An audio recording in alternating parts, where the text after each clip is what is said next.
오늘도 시간과 장소와 마음을 구별해서 하나님 앞에 예배하시는 모든 성도님들의 삶의 자리 가운데 하나님의 은혜와 평강의 복이 함께 하시기를 주님의 이름으로 간절히 축복합니다. 오늘 호세아 7장 8절에서 16절의 본문으로 책망에 담긴 소망이라는 제목으로 하나님의 말씀을 계속 나누도록 하겠습니다. 우리가 몇 주 동안 계속 호세아의 본문을 살펴보고 있는데 오늘도 이 책망, 심판 가운데서 소망과 희망을 말씀하시는 하나님에 대한 메시지를 우리가 받기를 원합니다. 하나님은 우리가 계속 강조하고 있는 것처럼 하나님을 믿지 않고 우상 숭배를 하는 당시 북이스라엘을 대상으로 우리 호세아 선지자는 말씀을 선포한다 그랬죠. 북이스라엘 심판을 예고하셨습니다. 그리고 호세아 선지자를 통해서 심판 중에서도 돌아오지 않고 이방 민족을 의지한 오늘 본문에 보면 에브라임이라고 하는 지파가 나오는데 이 대표성이죠. 에브라임에 대하여 책망하였습니다. 그러나 선지자의 책망 그 너머에는 다른 뜻이 있다는 것을 여러분 꼭 기억하셔야 됩니다. 이 예언서는 항상 두 가지가 있어요. 하나는 심판이고 하나는 소망과 희망입니다. 심판하시나 구원하신다. 이것이 예언서의 가장 중요한 메시지입니다. 심판의 메시지가 있지만 분명 구원의 메시지도 있다라는 거죠. 그래서 오늘 본문에서도 심판과 책망에 대한 메시지가 있지만 소망과 희망의 메시지를 동시에 담고 있다. 그렇게 이해하시면 될 것 같습니다. 그래서 오늘 본문 말씀을 통하여서 우리가 세 가지 말씀을 받길 원하는데요. 자, 하나님의 책망에 담긴 소망을 이루려면 어떻게 해야 하는지 우리가 세 가지의 말씀을 통해서 함께 살펴보도록 하겠습니다. 첫 번째로 이 뒤집지 않는 전병이 되지 말아야 한다라고 본문은 이야기하고 있어요. 오늘 본문 7장 8절 9절인데요. 에브라임이 여러 민족 가운데 혼합되니 그는 곧 뒤집지 않는 전병이다라고 기록되어 있어요. 호세아 선지자는 여러 민족 속에 섞여 있는 신앙의 정체성, 그러니까 하나님을 믿는 하나님 백성의 정체성을 이야기하는 거죠. 정체성을 잃은 에브라임을 가리켜서 뭐라고 이야기합니까? 뒤집지 않는 전병과 같다라고 이야기했어요. 자, 뒤집지 않은 전병을 한번 상상해 보십시오. 뒤집지 않고 구우니까 어떻게 됩니까? 한쪽은 있지만 반대쪽은 완전히 타버리는 그런 상태가 되어버린 거죠. 그러니까 이것은 섞임에 대한 메시지를 담고 있습니다. 하나님도 믿는 것 같지만 우상도 섬기는 그런 상황입니다. 하나님과 우상을 동시에 섬기는, 즉 혼합되어 있는 상황을 이야기하는 거죠. 북이스라엘 왕국은 이방 나라들과 뒤섞이면서 거룩함을 상실했고 더 이상 하나님 앞에 설 수 없는 백성이 되고 말았다. 즉 이 말은 종교적인 타락을 고발하고 있는 메시지를 담고 있다라는 것입니다. 이방인들에 의해서 힘을 잃어버린 이스라엘 백성들은 백발이 무성해져서 죽는 날이 얼마 남지 않았음에도 불구하고 깨닫지 못했다라는 것입니다. 하나님의 경보에도 여전히 교만하고 여호와 하나님께 구하지도 돌이키지도 않는 모습이죠. 안타까운 상황입니다. 뒤집지 않는 전병과 같은 신앙생활을 우리만 하면 안 된다라는 것이죠. 하나님은 우리의 겉사람뿐 아니라 속사람까지도 온전히 돌아오기를 원하시고 계신다라는 것을 꼭 기억하시기 바랍니다. 누구든 하나님께로 돌아가려면 위선을 버리고 진실한 믿음을 가져야 될 줄 믿습니다. 사랑하는 성도 여러분, 우리의 신앙이 한쪽만 익어 있는 신앙이 아니라 양쪽, 그러니까 신앙과 삶, 신앙과 생활, 하나님 앞에 이 균형을 이루는 것이 너무나도 중요하다라는 것이죠. 그리고 하나님과 세상 가운데 양다리 걸치는 것이 아니라 하나님 쪽에 집중하는 믿음을 소유하는 것이 중요하다라고 오늘 본문은 우리에게 교훈하고 있습니다. 두 번째로 어리석은 비둘기가 되지 말아야 한다. 오늘 각 그 본문마다 중요한 문장들이 있죠. 단어들이 있죠. 첫 번째는 뒤집지 않은 전병이었고 두 번째는 어리석은 비둘기입니다. 에브라임은 어리석은 비둘기 같이 지혜가 없어서 애굽을 향하여 부르짖으며 아수르로 가는도다.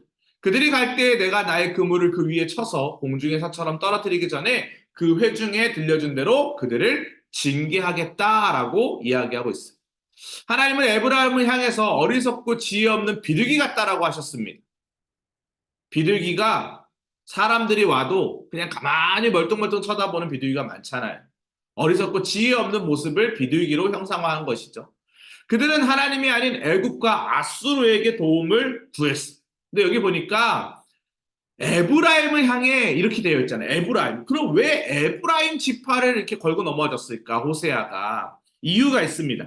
에브라임은요, 북이스라엘, 지금 북이스라엘에 대한 메시지잖아요. 북이스라엘의 대표 지파가 에브라임 지파입니다.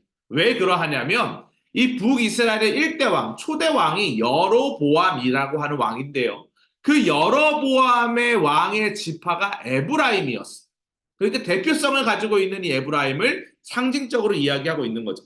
또 애굽과 아수르에게 도움을 구했다 이렇게 하고 있어요. 여러분, 위기가 찾아오면 하나님을 찾아야 하는데 애굽과 아수르에게 도움을 구했다라는 게 무슨 말입니까? 이방 외교에 힘썼다라는 거예요. 사대주의에 빠져서 지금 하나님 아닌 다른 것에 지금 이야기하고 있다. 친애굽 정책, 친아수르 정책을 통해서 분명히 하나님께서 그 나라도 심판당할 거라고 이사야서에도 예언하셨고 예레미야에도 예언했는데 호세아 선지자의 말을 듣지 않고 북이스라엘은 그 이방 나라, 그 당시에는 힘있고 강대해 보이는 그 나라에게 붙어서 도움을 구하고 있다라는 거예요. 하나님은 그들이 가는 길에 그물을 던져서 하늘을 나는 새들을 잡듯 떨어뜨릴 것이라고 하셨어요. 당시 에브라임, 즉 북이스라엘은 강대국 애국과 아수르 사이에서 위태로운 줄타기 외교를 하면서 살 길을 지금 모색하고 있습니다.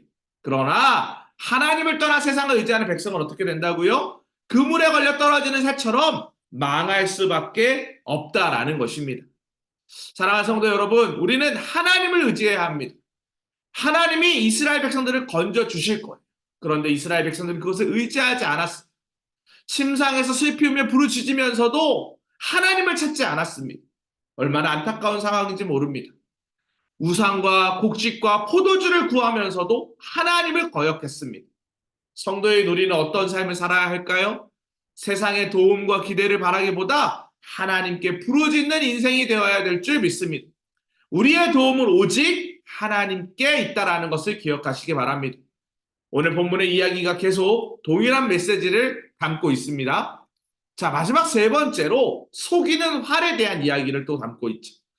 그들은 돌아오나 높으신 자에게로 돌아오지 아니하니 속이는 활과 같으며 그들의 지도자들은 그 혀에 거친 말로 말미암아 칼에 엎드러지리니 이것이 애굽 땅에서 조롱거리가 될 것이다 라고 이야기하고 있습니다.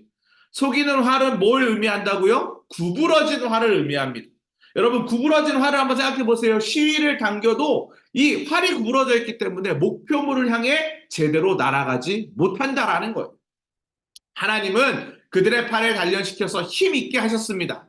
그들은 오히려 그런데 하나님을 향해 음모를 꾸몄어요. 이스라엘은 돌아오는 것처럼 보였지만 속이는 활처럼 높으신 하나님께 돌아오지 않았다라는 것입니다.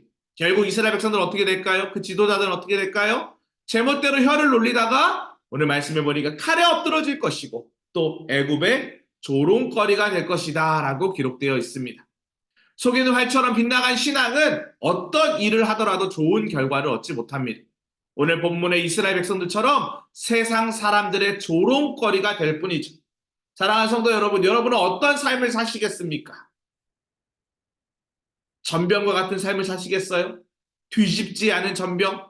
또 어리석은 비둘기 같은 삶을 사시겠습니까? 아니면 속이는 활과 같은 삶을 사시겠습니까? 아니죠. 우리는 그 반대의 삶을 살아야 합니다. 골고루 된 신앙생활과 또 지혜로운 믿음과 또 하나님 앞에서 온전한 길을 갈 수 있는 정말 화살이 그 관역으로 꽂힐 수 있는 속이는 활, 구부러진 활이 아니라 정말 깨끗하고 온전한 활이 되어서 그 관역을 향해서 하나님의 나라와 하나님의 의를 향해서 날아갈 수 있는 그런 화살이 되어야겠죠.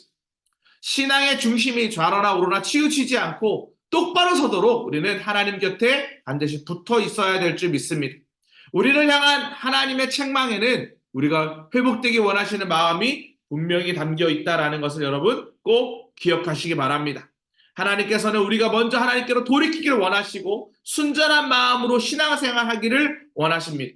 우리가 오늘 이 시간 하나님 앞에 온전히 세워질 수 있는 믿음을 소유하게 해달라고 함께 기도해야 될 줄 믿습니다. 이런 은혜가 우리 사랑하는 모든 성도님들의 삶의 자리 가운데 함께 하시기를 주님의 이름으로 간절히 축복합니다. 오늘 우리 함께 기도하며 나아갔으면 좋겠습니다. 하나님, 형식적인 신앙을 버리고 하나님만을 의지하게 해달라고 기도합시다. 뒤집지 않은 전병, 속이는 활, 어리석은 비둘기 같은 신앙생활 하지 않고 또 하나님 안에서 온전히 하나님만을 의지하게 해달라고 기도하시기 바랍니다. 교회와 가정과 속회를 위해서도 기도해 주시고 특별히 대신방 기간입니다. 신방받는 가정마다 영적인 회복과 치유가 일어나게 해달라고 주여 믿습니다 하시고 우리 함께 기도하며 나아가겠습니다. 주여 믿습니다. 하나님 아버지 감사를 드립니다. 하나님 우리의 삶에 겉과 속이 다른 신앙을 생활하지 아니하고 하나님 안에서 온전한 신앙을 가질 수 있도록 인도하여 주시옵소서. 하나님 비둘기처럼 어리석은 인생이 아니라 하나님 안에서 지혜를 구하며 하나님 아닌 것을 기웃거리지 아니하는 세상과 양다리 걸치지 않는 믿음을 소유할 수 있도록 인도하여 주시옵소서. 구부러진 활 되지 않게 하여 주시옵소서. 속이는 활 되지 않게 하여 주시옵소서. 하나님께서 주시는 은혜의 정도를 걸어가며 그 뜻 가운데 흔들리지 아니하는 믿음을 갖게 하여 주시옵소서. 하나님 간절히 바랐고 원하는 것은 우리 가운데 일을 행하시는 여호와 하나님을 바라보며 나아가기를 간절히 원합니다. 특별히 대신방을 진행하는 가운데 있습니다. 그 가정마다 위로의 하나님, 말씀의 하나님, 능력의 하나님 임재하여 주시사 치유와 회복이 일어나는 귀한 시간 될 수 있도록 역사하여 주시옵소서. 하나님께서 그렇게 인도하여 될 줄 믿사오며 예수 그리스도의 이름으로 기도합니다. 아멘. 이와 같은 은혜가 모든 성도님들의 삶의 자리 가운데 함께 하시기를 주님의 이름으로 간절히 축복합니다.